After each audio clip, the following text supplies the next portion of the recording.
Welcome back. You're watching a brand new episode of All About Ads on NDTV Prime. This week we are in conversation with the new boss at FCB Ulka, Rohit Ohri. I caught up with him recently. He's not just changed agencies in the last couple of years, he's also changed agency networks. Earlier, it was WPP's JWT where he was a part of. Then he moved on to Dentsu, and now it's IPG's FCB Ulka. Well, thank you very much for joining us on All About Ads Prime. It's wonderful. The last time we met, you were just taking over as CEO of the Asia Pacific region at Dentsu, and now you're the group chairman here. So why the move? One of the big things was, when I met Carter at Cannes, the new FCB that he was looking at creating across the world was really exciting. And I think for FCB Ulka, this was really a big turning point and a big chapter that was being written. So I thought it'd be exciting to write it with the rest of the team. There's an enormous amount of potential in this agency. I think it can be really taken to another level. There are a lot of people who are wanting to move back wherever you travel, right? So there is that inherent loyalty factor. What are your first steps at FCB? Having a whole lot of people who enjoy working with me and I enjoy working with them is really great. And yes, I do have many people, and lots in JWT, in Dentsu. I think I'd picked some of the brightest people in the industry. That really was the reason why we managed the big turnaround at Dentsu. As far as FCB is concerned, I think I actually have no plan. If you come in with a preconceived plan, it's always something that is preconceived and never really works in the real world. So what I'm doing right now is I'm meeting all the clients. I'm trying to understand from them what is it about FCB that really works. And once I have a good understanding of that, what I want to do is sit with the entire team and really brainstorm and answer that simple question. If FCB was to vanish from the Indian advertising industry, what would the industry lose? And that's really going to be a plan which will have medium and long-term implications. You'd be able to then look at, okay, how do you build behind that? So what are the skills, capabilities? What FCB used to do fantastically is that one solid idea for a brand. If you look at for Whirlpool, the Ice Baby, the Born Tough, for Hero, Fill It, Shut It, Forget It. So those are like big, iconic campaign. So that was one phase, which was a big solid idea. What we're saying is, in today's context, it's about that liquid idea which then goes to every single touch point. And I think that's a big opportunity area for FCB really to take forward and develop and build on what a new age communications agency really needs to have. You have your A&M budget, but you really need to now look at a budget which is an out-of-the-box thinking budget. Over the last few months, you have players like Scoopoo, for instance, which offers branded engagement for you. The kind of pressures that you're facing, what do you see creative agencies now evolving into? Today's modern managers and agency structures which will survive is really about agencies that can work collaboratively. Now the thing is that you can't have all the talent within under one roof.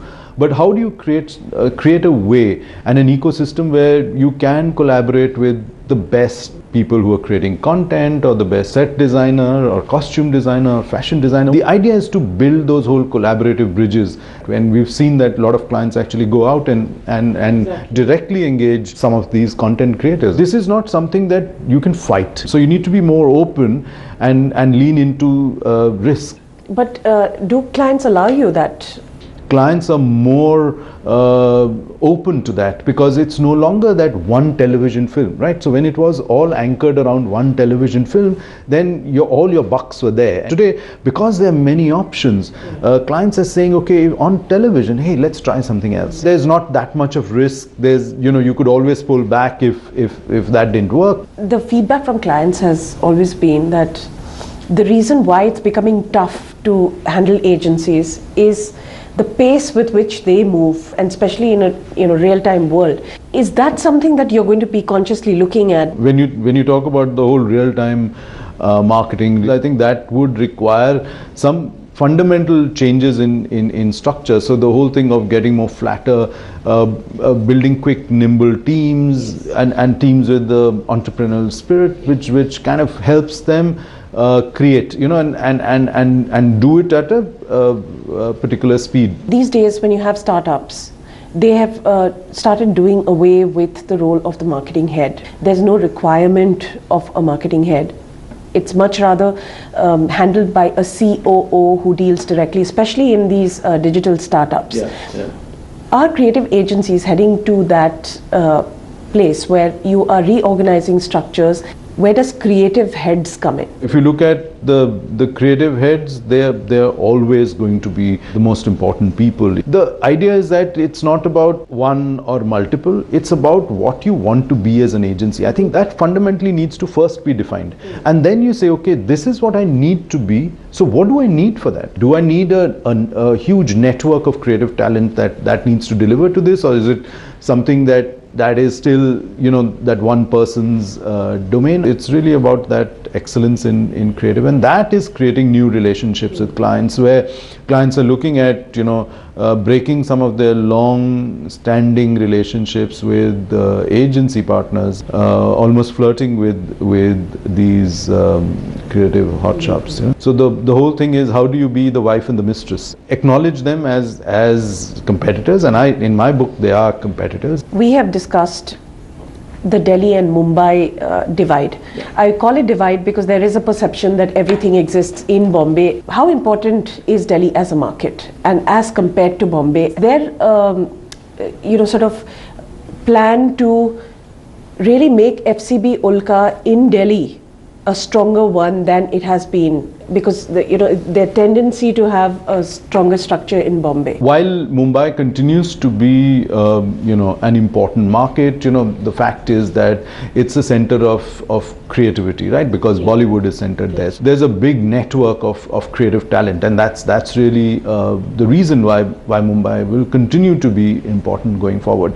I think the business opportunity in Delhi has grown rapidly. In many ways, Gurgaon has become the new corporate capital of India. Agencies that actually realize that have done really, really well in the market. My guess is it'll be more 55-60 in Delhi versus 40 in Mumbai. Agencies seem to be far too focused on international awards. How important are these awards? The thing is, and that's something that our new global Chief Creative Officer Susan Credle has been talking about, and what she said was, the most important thing for us is really about creating famous campaigns which build famous brands, and in the process build a famous agency. I think that's where we want to be. It's great, do proactive work, because everybody says I want to do proactive work, and I say, but do it on your existing clients. It's no longer that one film, it's a whole spectrum of stuff that the client is doing around the brand,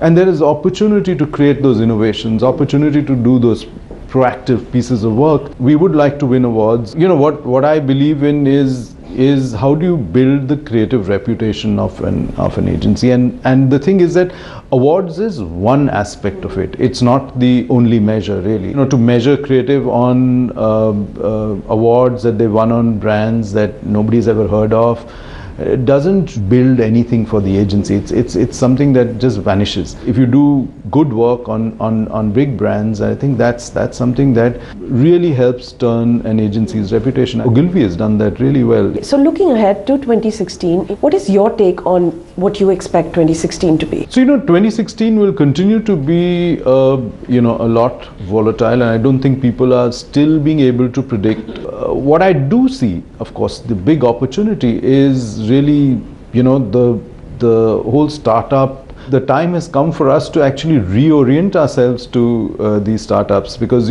for many of the large network agencies, it's the brand, the global brand, and the global network, and when you have these young kids who've come up with an idea and they want to get an advertising agency, I think it's a bit of a mindset shift. In terms of cost structures, we need to look at how we work with them, because startups are not going to be so open to going with the traditional way that agencies cost out their services. So 3 trends that you foresee. One would be about this whole integration. That's a big thing that clients are really wanting back again in their lives. They want a simplification of the process of managing brands, of the process of managing ideas across different touch points. And clients are finding this fragmentation so hard to deal with because there's fragmentation everywhere. And the challenge is really about the different touch points. And I think in this new context, it's absolutely important for advertising agencies to go back to become manufacturers and manufacturers of ideas and no longer just service providers. On the media front, I think there are some big challenges. The SEC classification is changing.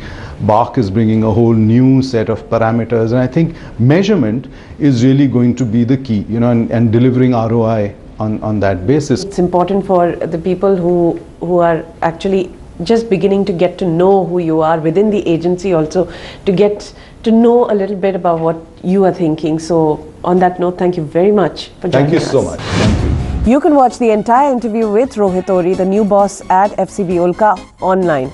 And of course, we'll see you same time, same place next week. From the entire team, thank you very much for watching.